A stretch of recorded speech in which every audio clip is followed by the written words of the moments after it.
A very good morning to you, class 8th. This is your science class. So, students, please take out your science book, page number 7. In our previous video, we have studied about preparation of soil, in which I told you about the ploughing, leveling, and sowing of the seeds. Okay? So, in our continuation today, I'll teach you about method employed in sowing seeds. By which methods we can sow the seeds. Okay, so let's summarize our last topic, which was sowing of seeds. So, बीजों का बोना, it simply means बीजों को कैसे बोते हैं. Okay, तो जब भी याद रखिएगा कि जब भी हमें बीजों को बोना होता है, जब भी हम बीज बोते हैं, तो ये चीज़ हमेशा याद रखिएगा कि उसकी क्वालिटी पहले से चेकड होनी चाहिए. क्वालिटी चेकड होने का मतलब है कि देखिए, कभी कभी हम अगर मार्केट से कोई सामान लाते हैं तो वो बहुत ज़्यादा अच्छा नहीं होता है. रीज़न बिहाइंड कि हो सकता है वो उसमें टर्माइड हो. तो अगर हम उनकी क्वालिटी चेक नहीं करेंगे तो हो सकता है कि हम अपने खेतों में ऐसा बीज डाल दें जो कि घुने हुए हों या डिजीज्ड हों, जिनमें कोई बीमारी लगी हो. तो इस तरह से होता क्या है कि वो जो है बीज अच्छे से उगेंगे नहीं. जब प्लांट्स ही अच्छे नहीं होंगे तो अगेन उनकी प्रोडक्टिविटी अच्छी नहीं होगी. तो बहुत सारी चीज़ें ऐसी होती हैं कि हमें जो है देखने को मिलती हैं अगर हम बीज सही से नहीं बोते हैं तो. ठीक है, तो यही होता है कि बीजों को बोने से पहले हमें उसे चेक कर लेना चाहिए कि वो बीज अच्छे हैं या नहीं. अदरवाइज अगर लो क्वालिटी के बीज होंगे तो it will be harmful for us. It can reduce our productivity. So we need to check it firstly that the seeds which we are going to sow or which we are sowing is healthy or not. Okay, so we have to take some precautions also while sowing the seeds, which are seeds should be sown at proper depth in the soil, because if they are planted deep they will not get sufficient oxygen for respiration and their shoots may not be able to come out from the greater depth. होता क्या है, seed जो है proper depth में ही होनी चाहिए. Proper depth मतलब ना बहुत ज़्यादा गहराई में होनी चाहिए ना बहुत ही ज़्यादा ऊपर होनी चाहिए. रीज़न क्या है कि अगर हम बीजों को बहुत ज़्यादा गहराई में बो देते हैं, ओके, अब लेट मी शो यू. मैंने रफली आपको बताने के लिए एक ऐसे डायग्राम बना दिया है जिसमें कि आप देख सकते हैं कि ये क्या है. ये एक फील्ड है. This is a field in which I have planted the seeds in depth. मतलब the sowing of seeds is going to be very depth. बहुत ही ज़्यादा गहराई में हो रही है ये सीड्स. ठीक, अब ये सीड्स जब उगेंगे तो सोचिए अभी इनके ऊपर मिट्टी की कितनी लेयरें हैं, ये इतनी लेयरें. तो हो सकता है कि ये जो है इनको प्रॉपर ऑक्सीजन ना मिले. भाई यहाँ तक ऑक्सीजन नहीं पहुँच पा रहा है, ऑक्सीजन नहीं पहुँच पा रहा है, जो वाटरिंग हो रही है वो सही से नहीं पहुँच पा रही है. तो ये क्या होगा, ये बहुत ज़्यादा नीचे होने के कारण ये ऊपर इनकी जो रूट तो नीचे रह जाएगी, लेकिन जो इनकी सूट्स हैं वो ऊपर तक नहीं पहुँच पाएंगी और नीचे ही डेड हो जाएंगी. ठीक है, तो बहुत ज़्यादा नीचे होने से भी नुकसान है और बहुत ज़्यादा अपर लेयर होने में भी नुकसान होता है. बिकॉज अगर हम बीज को यहाँ बो देते हैं, अब ये उगा, ऊपर गया प्लांट, ठीक, अब ये क्या होगा, क्योंकि जस्ट मिट्टी के अपर लेयर में है, वो बिल्कुल मिट्टी से टच में है, इसलिए क्या होगा, ये प्लांट इतना कमज़ोर होगा कि ये जो है मिट्टी इसकी जड़ों को आप सिमट के नहीं रख पाएगी. इसकी जड़ें जो है मिट्टी से अच्छे से कनेक्टेड नहीं रहने के कारण ये प्लांट अपने आप ही सॉइल से अलग हो जाएगा, मिट्टी से अलग हो जाएगा. तो अगर अब ये याद रखिएगा, अगर हम बीजों को यहाँ बोते हैं ये, तो ये हमारी लेयर अच्छे, तो ये हमारे सीड्स जो हैं वो अच्छे से ग्रो अप हो पाएंगे और अच्छी प्रोडक्टिविटी हो पाएगी. तो इसीलिए बोला गया है कि सीड्स बहुत ज़्यादा गहराई में नहीं होने चाहिए. बिकॉज अगर बहुत ज़्यादा गहराई में होंगे वो ग्रो अप नहीं कर पाएंगे क्योंकि उन्हें प्रॉपर ऑक्सीजन नहीं मिलेगा, और ऑक्सीजन ना मिलने के कारण उनकी जो है ग्रोथ अच्छे से नहीं होगी और धीरे धीरे वो डेड और डेकेइंग हो जाएंगे।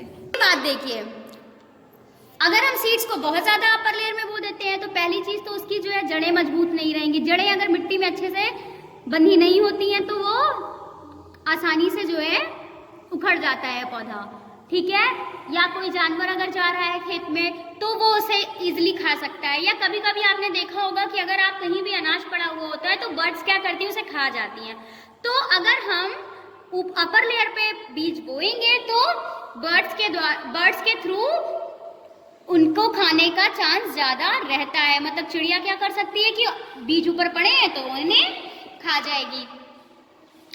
तो इस वजह से जो है अपर सरफेस पे बीजों का बोना भी हार्मफुल होता है और लोअर सरफेस में भी होता है, तो हमें मिडिल सरफेस में ही बीजों को बोना चाहिए। Seed should be shown by leaving proper distance. अब अनदर थिंग इज कि सीड्स को हमेशा प्रॉपर डिस्टेंस पे रखना चाहिए। भाई सही बात है, अगर पास में अगर बो दिए तो एक ही साथ कई सारे पौधे आ जाएंगे, और जब एक साथ कई सारे पौधे होते हैं तो वो वीक होते हैं, ओके। अगर उन्हें स्पेस नहीं मिलेगी, ओवर क्राउडेड हो जाएंगे, तो वो जो है सफिशिएंट सनलाइट नहीं मिलेगी, न्यूट्रिशन नहीं मिलेगा, वाटर नहीं मिलेगा उन्हें प्रॉपर, तो जिस कारण से वो वीक हो जाएंगे और प्रोडक्टिविटी में लॉस होगा, ठीक है। अब मेथड देखिए, दो तरीके के मेथड होते हैं बीजों को बोने के। First one is broadcasting, another one is using seed drill.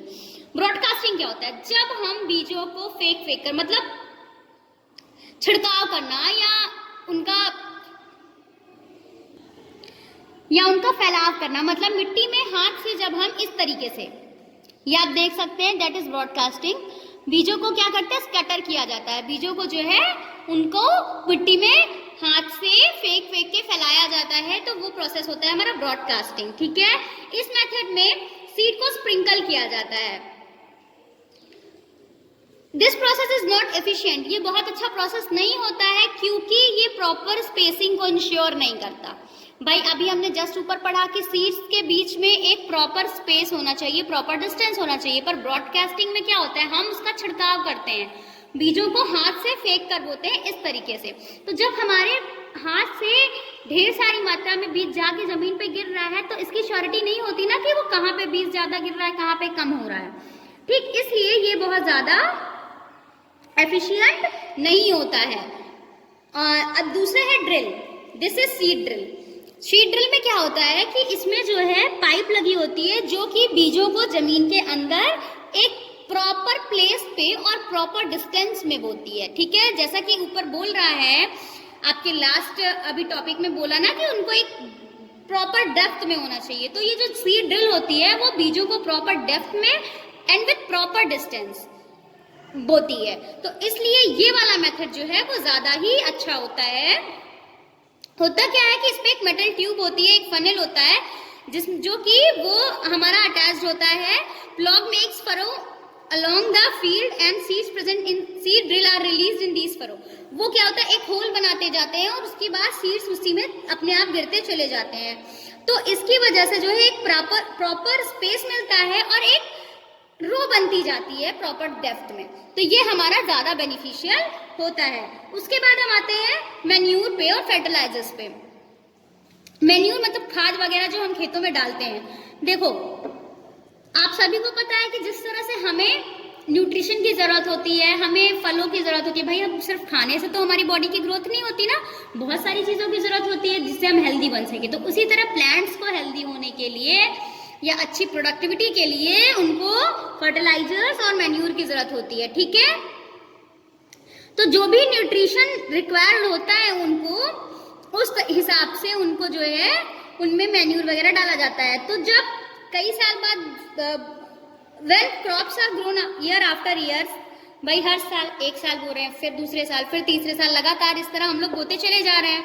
तो जो सॉइल होती है मिट्टी, तो अधिक पैदावार के कारण मिट्टी में क्या हो जाता है, न्यूट्रिशन की कमी हो जाती है, ठीक है। अब जब मिट्टी ही नहीं अच्छी रहेगी, भाई अगर नींव मजबूत नहीं रहेगी तो घर मजबूत कैसे रहेगा। अगर नींव कमजोर है तो घर भी कमजोर होगा। तो दैट मीन्स नींव क्या है, हमारी मिट्टी। अगर मिट्टी में ही न्यूट्रिशन नहीं रहेगा तो हमारे जो बीज हम बोएंगे, जो फसल हम उगाएंगे, वो कैसे अच्छी होगी? वो भी अच्छी नहीं होगी। So we have to add some manure in the soil so that the deficiency of soil can be cured. ठीक है, हमें जो है उसमें मैन्यूर ऐड करने की जरूरत होती है जिससे कि जो मिट्टी की डेफिशिएंसी है, like it's just like human being, as we need vitamins, minerals, that is same applied with the soil also need nutrients. So अगर हमारी बॉडी में, हमारे शरीर में कोई डेफिशिएंसी डिजीज होता है तो हम क्या करते हैं? वी फुलफिल दैट डेफिशिएंसी ना, उस डेफिशिएंसी को हम फुलफिल करते हैं by eating vitamins, minerals, calcium, whatever the deficiency. तो जो डेफिशिएंसी होती है उसका हम भाई या तो फल उस तरह का खाते हैं या उसकी टैबलेट्स लेते हैं। तो बिल्कुल उसी तरह मिट्टी में जिस तरह की कमी होती है तो उसको भी फुलफिल किया जाता है और उसमें मैन्यूर और फर्टिलाइजर ऐड किया जाता है टाइम टू टाइम, ताकि उस डिफिशियंसी को दूर किया जा सके और फसल अच्छी हो सके। अब आप सभी को पता है मैन्यूर होते क्या है? डेड एंड डेकिंग एनिमल्स हो गए, डेड लीव्स हो गई, जो है सड़े हुए प्लांट्स की पत्तियां जो गिरती हैं मिट्टी में मिलके, ये सब क्या बनती हैं? ये सब हमारा मैन्यूर बनती है। सो टर्न द पेज, देखिए आ गया है manure is an organic material which is formed by the microbial decomposition of the plants and animal waste. देखिए जितने भी डिकम्पोजेबल थिंग्स होती हैं, लाइक प्लांट की लीव्स हो गई, फ्लावर्स हो गए, ठीक है, प्लांट्स हो गए छोटे छोटे, ये सब क्या होते हैं? मिट्टी में जो है मिल जाते हैं। मिट्टी में मिलने के बाद ये क्या, किसका काम करते हैं? मैन्यूर का काम करते हैं। और जितने भी एनिमल वेस्ट होते हैं, ठीक है, छोटे छोटे कीड़े मकोड़े होते हैं, ये सब मरने के बाद मिट्टी में मिल जाते हैं और उसके बाद हमारे लिए खाद का काम करते हैं।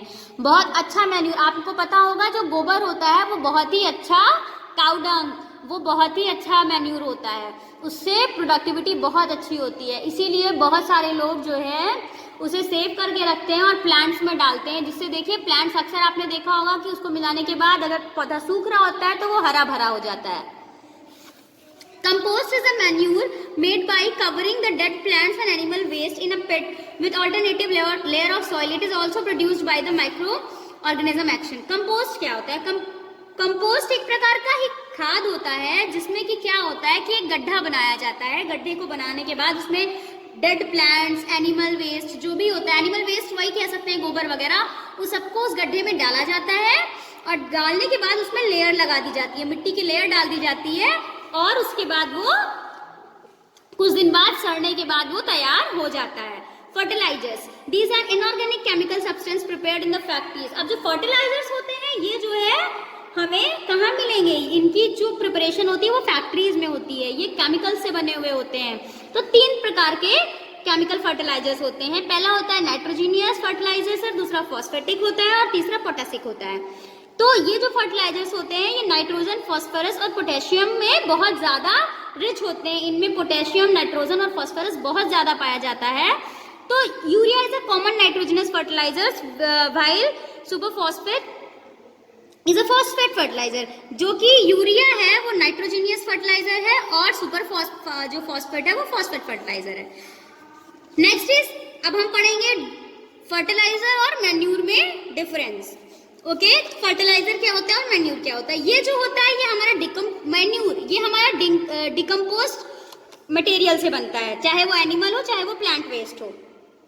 और ये हमारा क्या है? ये इनऑर्गेनिक केमिकल है जो कि आर्टिफिशियली बनता है। ये नेचुरली बनता है और ये आर्टिफिशियली बनता है क्योंकि इसमें हमारे जितने भी सब्सटेंसेस हैं वो नेचुरल हैं और इसमें क्या है? आर्टिफिशियल चीज़ें मिली हुई हैं। आर्टिफिशियल जैसे कि केमिकल्स मिले हुए हैं, नाइट्रोजन, फास्फोरस, क्या बोलते हैं, पोटेशियम, ये सारे केमिकल्स मिले हुए हैं, इसलिए ये फर्टिलाइजर है और ये मैन्यूर है। It is a poor in organic nutrient but rich in inorganic nutrient. ये ऑर्गेनिक न्यूट्रिएंट्स में तो अच्छा नहीं है, लेकिन अगर हम इनऑर्गेनिक न्यूट्रिएंट्स की बात करें तो उसमें ये रिच होता है और ये जो है ऑर्गेनिक मैटर में बहुत रिच होता है, जबकि इनऑर्गेनिक न्यूट्रिएंट्स में उतना रिच नहीं होता है क्योंकि इसमें नाइट्रोजन, फॉस्फोरस या पोटेशियम जैसी केमिकलाइज चीजें नहीं पाई जाती हैं। अब आगे पढ़ते हैं advantages of manure. The manure is an organic fertilizer. It is considered better than chemical fertilizers because of the following reasons. बहुत सारे रीजंस ऐसे होते हैं जिनके कारण से मैन्यूर हमारा जो है एक अच्छा फर्टिलाइजर है, ऑर्गेनिक फर्टिलाइजर है. रीजन क्या है कि ये जो है वाटर होल्डिंग कैपेसिटी, मिट्टी में जो पानी की कैपेसिटी है, मिट्टी में जो एक कैपेसिटी पाई जाती है पानी को पकड़ के रखने की. पानी को पकड़ के रखने की मतलब कि मिट्टी में वाटर पाया जाता है, पानी पाया जाता है. तो जो हम मैन्यूर होता है वो उसको इम्प्रूव करता है. इसमें क्या होता है कि it makes the soil porous due to which exchange of gases become easy. Soil में जो है, मिट्टी में जो है गैसेस का एक्सचेंज इजीली बनाता है मैन्यूर. और उसके बाद number of useful microbes in the soil, जितने भी माइक्रोब्स होते हैं यूजफुल माइक्रोब्स, उनके जो है नंबर में इंक्रीजमेंट करता है. तो ये सारे इसीलिए हमारे लिए हेल्पफुल होते हैं. ओके, सो द स्टूडेंट, आज के लिए बस इतना ही. In our next video I will tell you about the fallow field, crop rotation, irrigation, protection from weeds. थोड़ा लेंथी चैप्टर है आपका, but will complete it very soon. So till then stay at home, stay safe. Book purchase कर लीजिए अगर नहीं किया है आप लोगों ने तो, क्योंकि अगर नहीं करेंगे तो आपको एक्सप्लेनेशन वगैरह समझ में नहीं आएगा. Bye bye, have a good day.